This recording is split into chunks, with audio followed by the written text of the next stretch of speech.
Hi guys, எல்லோரும் எப்படி இருக்கீங்க? சாப்பிட்டீங்களா? இன்றைக்கி நான் தாங்க சமையல். சோறு மட்டும் இருக்குன்னாங்க. சரி, ஏதாவது சைட் டிஷ் செய்யலான்ட்டு பார்த்தா, அப்புறம் வத்த குழம்பு, அப்புறம் உருளைக்கிழங்கு, அப்புறம் அப்பா வத்தல் பொரிக்க சொன்னாங்க. அது பொரிச்சாச்சு, வத்தல் அப்பளம்லாம்.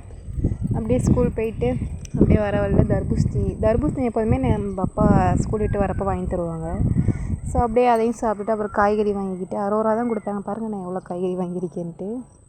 அது பார்கெயின் பண்ணி வாங்கலாம். இது ஒரு மிஸ் கொடுத்தாங்க கிட்கேட்டு. ஏன்னா அவங்க சொல்கிற ஒர்க்கெல்லாம் நான் ஓடி ஓடி பார்ப்பேன். அதனால் அப்புறம் வர வழியில் அப்பா ஸ்நாக்ஸ் வாங்கிட்டு வந்தாங்க. ஸோ அப்படியே டீயையும் குடிச்சிட்டு ஸ்நாக்ஸையும் சாப்பிட்டுட்டு அப்புறம் அம்மாவுக்கு 2 வாட்டர் மெலன் வாங்கிட்டு வந்திருந்தோம். அதுலேயும் பங்கு போட்டாச்சு.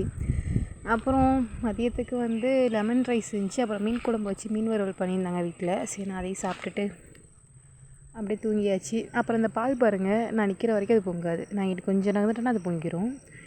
சரின்ட்டு வெயிட் பண்ணி அதையும் பார்த்துட்டே இருந்தேன். அப்புறம் டீ போட சொல்லிட்டாங்க என்னையே. சரி, இஞ்சி தட்டி அப்படியே டீ தூளை கொட்டி ஒரு ஸ்ட்ராங்கான டீயை போட்டேன். ஏன்னா வேலை பார்க்க ஆள் வந்திருக்காங்கன்ட்டு. ஸோ கரெக்டான போதும் நமக்கு தான் தெரியும்ட்டு நம்மளே போட விட்ருவாங்க. சரின்னு போட்டுட்டு எல்லா வேலையும் முடிச்சுட்டு பார்த்தா அப்புறம் அப்பா ஸ்நாக்ஸ் இதெல்லாம் வாங்கிட்டு வந்தாங்க. அப்புறம் அது நம்ம அக்கா கொடுத்த மாங்காய்.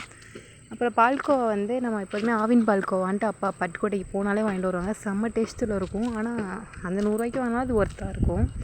நீங்கள் சாப்பிட்ருக்கீங்களா அதை? அப்புறம் நெக்ஸ்ட் டேவும் மறுபடியும் தக்காளி சோறே செஞ்சுட்டாங்க. சரி, ஏதோ மீன் குழம்பு வச்சு ஓட்டியாச்சு. அந்த பால்கோவா செம்ம டேஸ்ட்டாக இருக்குங்க. நீங்கள் வேணால் ஒரு வாட்டி ஆவினில் வாங்கி ட்ரை பண்ணி பாருங்கள், நல்லாயிருக்கும்.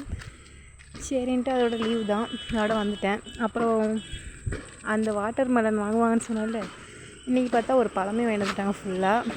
ஸோ அப்படியே சாப்பிட்டுட்டு கொஞ்ச நேரம் ரிலாக்ஸாக உட்காந்துட்டு ஸ்கூல் போயிட்டு வந்து உட்காந்துருந்தோம். அப்புறம் டீ குடிச்சிட்டு அப்புறம் சாப்பிட்டு முடிஞ்சிச்சு. வரட்டா?